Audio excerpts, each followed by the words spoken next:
मेघना बेटा, तुमको इस पुराण के बारे में कैसे पता चला? शायद अभी सच बोलना ठीक नहीं होगा।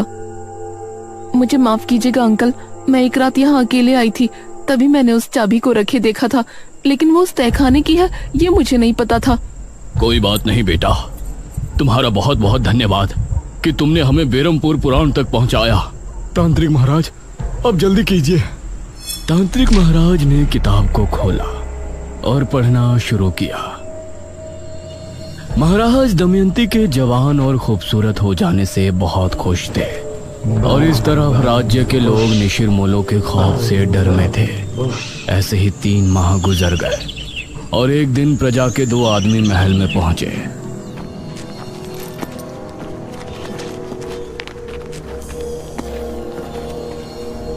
महाराज, आपके सिपाहियों ने हमारे गांव के 4 निशिर-मोलों को मार दिया और उस मुर्दे को लेकर आपके पास चले आए। आप ऐसा क्या कर रहे हैं महाराज? प्रजा होने के नाते हमारा ये जानने का हक है कि आपने इस तरह का हुक्म क्यों दिया था और आप उन मुर्दों का क्या करते थे? इस पर महाराज कुछ बोलते उससे पहले ही दमयंती बोली, तुम्हारी हिम्मत कैसे हुई ये सवाल महाराज से करने की? दमयंती, आप हमें बात करने दीजिए। नहीं महाराज।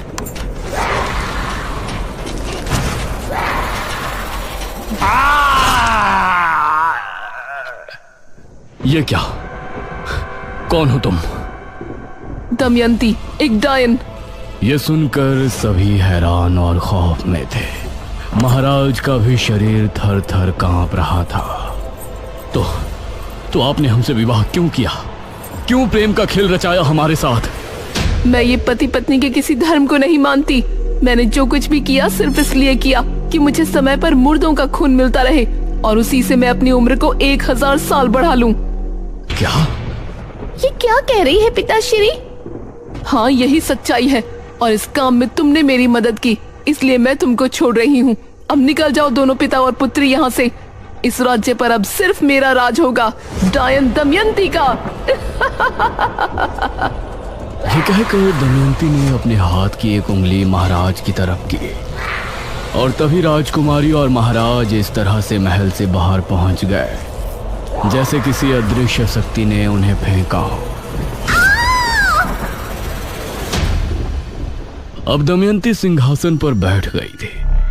उसने एक मांत्रिक को भी अपनी शक्तियों को बढ़ाने के लिए महल में रख लिया था, जो दिन और रात बस एक कमरे में बंद काली दुनिया के मंत्रों का जाप करता रहता था। महाराज और राजकुमारी भी बहुत परेशान थे। वो एक पहाड़ी पर छिपे बैठे थे। अब हम क्या करें? हमने अपने राज्य को भी मुसीबत में डाल दिया और खुद भी फंस गए। पिताश्री, आपने बहुत बड़ी गलती की है और हमें किसी भी तरह से इससे निपटना पड़ेगा। महाराज ने कुछ सोचा, फिर बोले, हमें ब्राह्मण जी से मिलकर बात करनी चाहिए। अब वो ही हमारी सहायता कर सकते हैं।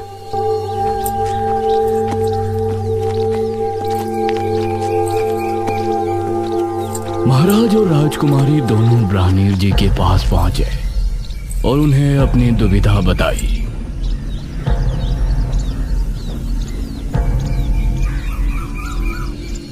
महाराज, दमयंती को मारना नामुमकिन है। उसे सिर्फ कैद किया जा सकता है। तो कैसे कैद कर सकते हैं हम उस डायनी को? पूर्णमासी की रात, मध्य रात्रि के पहर अगर उसके ऊपर तांबे के चाकू से हमला किया जाए तो उसकी शक्तियां खत्म हो जाएंगी और अगर सुबह होने से पहले उसे अगर जमीन में गाड़ दिया जाए तो वो अगले कई सालों के लिए कैद होकर रह जाएगी। ठीक है ब्राह्मण जी, हम उसे खत्म करने का एक प्रयास अवश्य करेंगे। नहीं महाराज, यह कार्य केवल एक महान कोमल हृदय और वीर स्त्री कर सकती है। एक ऐसी स्त्री जिसकी वजह से 100 से ज्यादा लोगों की जान जाने से बची हो। मतलब वो इतना पुण्य करने वाली हो कि उसकी वजह से 100 से ज्यादा लोग मौत के मुंह से लौटकर वापस आए हो और अब अच्छे से अपनी जिंदगी जी रही हो।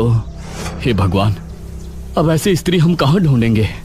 इस पर ब्राह्मण जी ने मेघालय की तरफ देखा और बोले, वो स्त्री कोई और नहीं है, वो तो आप ही है पुत्री, राजकुमारी मेघालय। यह सुनकर मेघालय ने महाराज की तरफ देखा और बोली, लेकिन हम कैसे?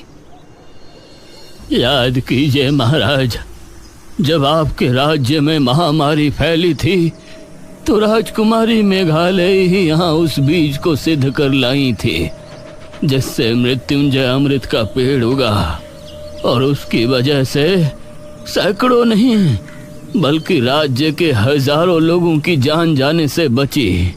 यह सुनकर महाराज ने राजकुमारी मेघालय की तरफ देखा। राजकुमारी, अगर आप ना होती तो अभी तक हम सिर्फ उस स्त्री को ढूंढ रहे होते जिसने इतने पुण्य का कार्य किया हो। ब्राह्मीण जी, अब बताइए कि अगली पूर्णमासी कब है और उस डायन को हमें कैसे काबू करना है? दमयंती हर पूर्णमासी की रात शमशान भूमि पर बैठकर सुबह होने तक एक महामंत्र का जाप करती है। आधी रात के समय जब वो जाप में लीन होगी तो उस पर हमला करने का वही उचित समय होगा।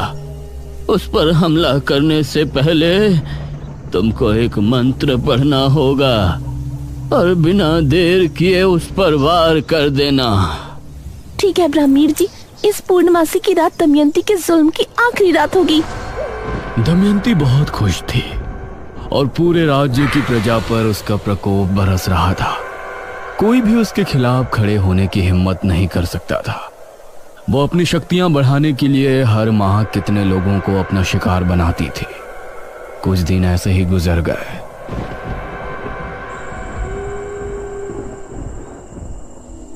आज पूर्णमासी की रात है। आज आपको अपने कार्य को अंजाम देना है राजकुमारी। यह कहते हुए ब्राह्मणीर जी ने राजकुमारी को एक चमड़े की लपटी दी और फिर ब्राह्मणीर जी का आशीर्वाद लेकर महाराज और राजकुमारी शमशान की तरफ रवाना हुए।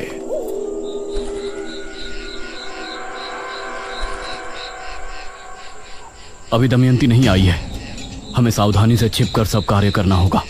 राजकुमारी, तुम उसे खत्म तो कर पाओगी ना? पिताजी, आप फिक्र मत कीजिए, हम कर लेंगे। अपनी प्रजा को बचाने के लिए हमारे प्राण भी चले गए तो हमें कोई संकोच नहीं होगा। आधी रात के पहर इनको घोड़ों की टोपों की आवाजें आने लगी। लगता है वो आ रही है। तभी एक रथ शमशान भूमि पर आकर रुका और दमयंती उससे बाहर उतरी। जाइए और सुबह होने से पहले वापस आ जाइएगा। यह सुनकर रथ वाला वहां से चला गया। पिताजी, आप यहीं रुककर इंतजार कीजिएगा। दमयंती एक घर में बैठकर आंखें बंद करके मंत्र जाप करने लगी। इस तरफ ब्राह्मणीर जी भी आंखें बंद किए मेघालय की सफलता के लिए प्रार्थना कर रहे थे। आधी रात के समय धीमे कदमों से राजकुमारी दमयंती की तरफ रवाना हो गई। दमयंती बहुत ही शांत भाव से जाप कर रही थी। राजकुमारी ने उसके पास जाकर मन में वो मंत्र पढ़ा जो ब्राह्मणीर जी ने उसे बताया था, लेकिन दमयंती की शक्तियों की वजह से उसने राजकुमारी के मन की आवाज सुन ली और उसने आंखें खोली। तू यहाँ क्या कर रही है? यह देखकर राजकुमारी हैरान रह गई, लेकिन इससे पहले दमयंती कुछ करती, राजकुमारी ने दमयंती के ऊपर वार कर दिया। दमयंती की चीख ऐसी थी कि वो पूरे राज्य में गूंज गई। लोगों के घरों में रखे बर्तन भी जमीन पर आ गिरे। राजकुमारी और महाराज उसे जमीन पर पड़े तड़पता देख रहे थे। तभी दमयंती एकदम शांत हो गई। उधर महल में बंद दमयंती का पुजारी बुरी तरह चीख पुकार करने लगा। महारानी दमयंती! वो बहुत गुस्से में था, लेकिन वो महल के अंदर बंधित था, इसीलिए वो बाहर नहीं आ सकता था। अगली सुबह राज्य के किले में जश्न मनाया गया। राजकुमारी की जय हो! राजकुमारी की जय हो! राजकुमारी, हम सभी आपके बहुत बहुत आभारी हैं। हमारा जीवन धन्य है कि हमें आपके जैसी वीर और बुद्धिमती राजकुमारी मिली, जिसने अपनी जान पर खेलकर हम सभी को दमयंती के श्राप से मुक्ति दिलाई। आप सभी से हमारी सिर्फ एक प्रार्थना है, हमारे पिता से जो गलती हुई उसके लिए उन्हें माफ कर दें। प्रजा राजकुमारी से बहुत खुश थी। उन्होंने उसकी बात को फौरन स्वीकार कर लिया। ब्राह्मीण जी, दमयंती को किस जगह कैद किया गया है? राजकुमारी, दमयंती को राज्य की एक गुफा के अंदर कैद किया गया है। वो वहाँ से वापस तो नहीं आने वाली ना? नहीं राजकुमारी, लेकिन अगर आप उस गुफा के अंदर पहुंची तो वो जरूर जा सकती है, क्योंकि उस पर रोक आपकी वजह से लगी है। अब आपको उससे दूर ही रहना होगा। भला हम वहाँ क्यों जाएंगे? हम तो खुद उसको एक बुरे सपने की तरह भूल जाना चाहते हैं। हमारी प्रार्थना है कि अब राज्य में सब कुशल मंगल होगा। अब सभी राज्यवासी बहुत खुश थे, लेकिन वो भूल गए थे कि अभी निशिर मोलो से वो आजाद नहीं है। जब शनिवार की रात आई और गांव में अजीब सा शोर गूंजा,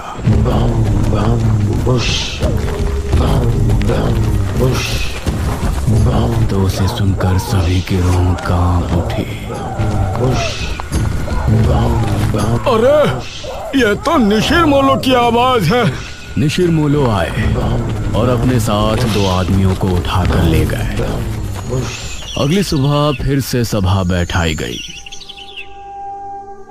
ब्राह्मणीर जी, हम निशिर मोलो से कैसे छुटकारा पा सकते हैं? इनके विषय में तो हमने सोचा ही नहीं। महाराज, हमें ये कहते हुए बहुत दुख हो रहा है, लेकिन निशिर मोलो को रोकना दमयंती से भी ज्यादा मुश्किल कार्य है। हमें बताइए, हम अवश्य करेंगे।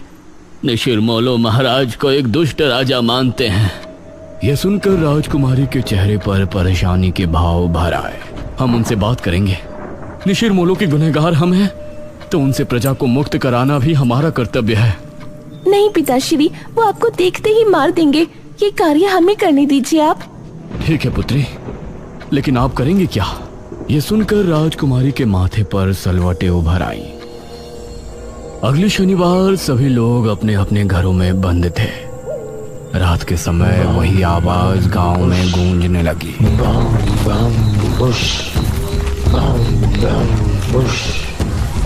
निशिर मोलो के खौफ से सभी के दिल दहल उठे थे। वो कंधे पर ताबूत उठाए राज्य में घूम रहे थे अपने नए शिकार की तलाश में। उन्होंने देखा कि सामने राजकुमारी खड़ी है और वो तेजी से उसकी तरफ बढ़ने लगे। वो उसके करीब पहुंचने ही वाले थे। हम हैं राजकुमारी मेघालय और हम अपने पिता की क्रूरता से बहुत शर्मिंदा हैं। यह सुनते ही निशिर मोलो रुक गए और उनकी निगाहें राजकुमारी पर जम गई। हम नहीं चाहते कि हमारे पिताश्री की गलती की सजा पूरी प्रजा भुगते। हम आपसे वादा करते हैं कि महाराज का मृत शरीर हम खुद आपको लाकर देंगे। यह सुनकर निशिर मोलो की आंखें तेज लाल होकर चमकने लगी। राजकुमारी ने हाथ जोड़े और रोते हुए बोली, हमारे पिता राज्य छोड़कर भाग चुके हैं, लेकिन हम आपके सामने अपने पिता की लाश लेकर जल्दी प्रस्तुत होंगे। तब तक आपसे विनती है कि राज्य में कभी भी आकर किसी निर्दोष को उठाकर न ले जाएं। अगर हम अपने पिता की लाश लिए बिना वापस आएं, तो आप लोग फिर वापस आकर इसी तरह से गश्त करना शुरू कर सकते हैं। तब हम भी आपको नहीं रोकेंगे, लेकिन हमें एक मौका अवश्य दें हमारे पिता को ढूंढकर आपके सामने लेकर आने का।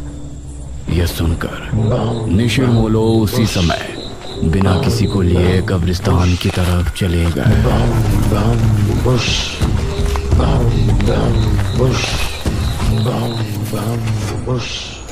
अगली सुबह सभी लोग महाराज और राजकुमारी के सामने प्रस्तुत थे। राजकुमारी, आपने उनसे ये क्यों कहा कि हम राज्य छोड़कर जा चुके हैं? क्योंकि अगर सच बोलते तो वो उसी समय यही चाहते कि हम आपको ले जाकर उन्हें सौंप दें। आपने एकदम सही फैसला किया है राजकुमारी। हमारी वजह से हमारी प्रजा मुसीबत में है। आप हमें मारकर हमारी लाश निशिर मोलो के सामने प्रस्तुत करें। यह सुनकर प्रजा हैरान थी। सभी राजकुमारी की तरफ देख रहे थे, जिसकी आंखों से आंसू बह रहे थे। हमने जो भी किया अपनी प्रजा के लिए किया, लेकिन हम अपने पिता को अपने हाथों से मारे और उनकी लाश को निशिर मोलो को समर्पित करें, ये हम नहीं कर पाएंगे। अगर ऐसा नहीं किया तो वो फिर से आएंगे। नहीं पिताजी, हम और आप आज ही ये राज्य छोड़ देंगे और अलग अलग दिशाओं में निकल जाएंगे। इससे निशिर मोलो कभी भी यहाँ वापस नहीं आएंगे, क्योंकि हमने उनसे वादा किया है कि जब हम यहाँ कदम रखें तभी आप राज्य में फिर से आना। और अगर उस समय हम अपने पिता की लाश आपको समर्पित ना करें तो आप फिर से उसी तरह भ्रमण शुरू कर देना। राजकुमारी की बात सुनकर सभी की आंखों से आंसू बह निकले।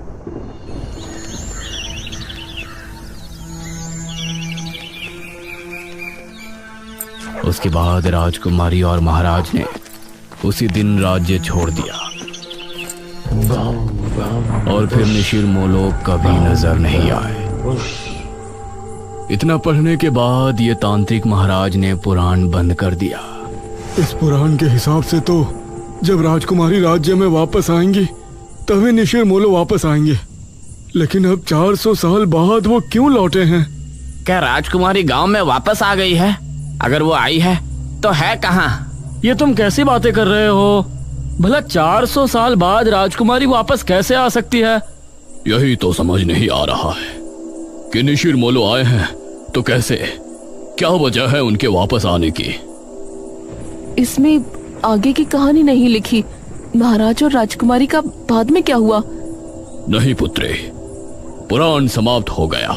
मेघना की उत्सुकता देखकर इशिता को बहुत हैरानी हो रही थी। इतना सब कुछ जानने के बाद भी वही सवाल सबके सामने था कि निशिर मोलो वापस क्यों आए।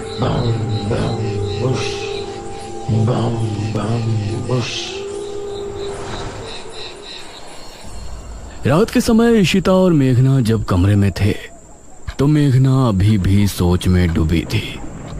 मेघना, तेरा क्या चल रहा है यार? तू क्यों इतना गहराई में जा रही है? तभी अनुज भी कमरे में आ गया। सच में अब तो मुझे भी सब कुछ बहुत अजीब लगने लगा है। मेघना, तुमको कैसे पता कि वो चाबी वहाँ रखी थी और वो तहखाना कहाँ पर है? मुझे यकीन है कि तुमने झूठ बोला है। तुम राजमहल में मेरे बिना तो दोबारा नहीं गई होगी।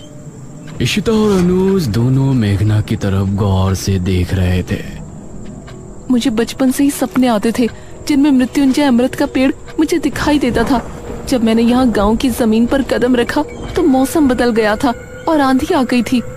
उसी रात मुझे महल के बारे में सपने आए और राजमहल से जब हम वापस आए तो उस रात मैंने खुद को सपने में राजकुमारी बने देखा। उसी सपने में मैंने खुद को तहखाने में जाते देखा और जब मैं महल पहुंची तो वो चाबी और तहखाना वहीं थे। सबसे जरूरी बात यह है कि जब मैं गांव में आई थी उसके अगले रात से ही निशिर मोलो ने गांव में आना शुरू किया। इतना सुनकर इशिता और अनुज दोनों हैरान रह गए। मेघना ने भी इन दोनों की तरफ देखा और सवाल किया, ये सब सुनकर अब तुम दोनों को क्या लगता है? इसका मतलब है कि पिछले जन्म में तुम ही राजकुमारी मेघना थी और निशिर मोलो इसलिए गांव में वापस आए क्योंकि तुम यहाँ वापस आ चुके हो। हाँ, ये सब मेरी वजह से हो रहा है।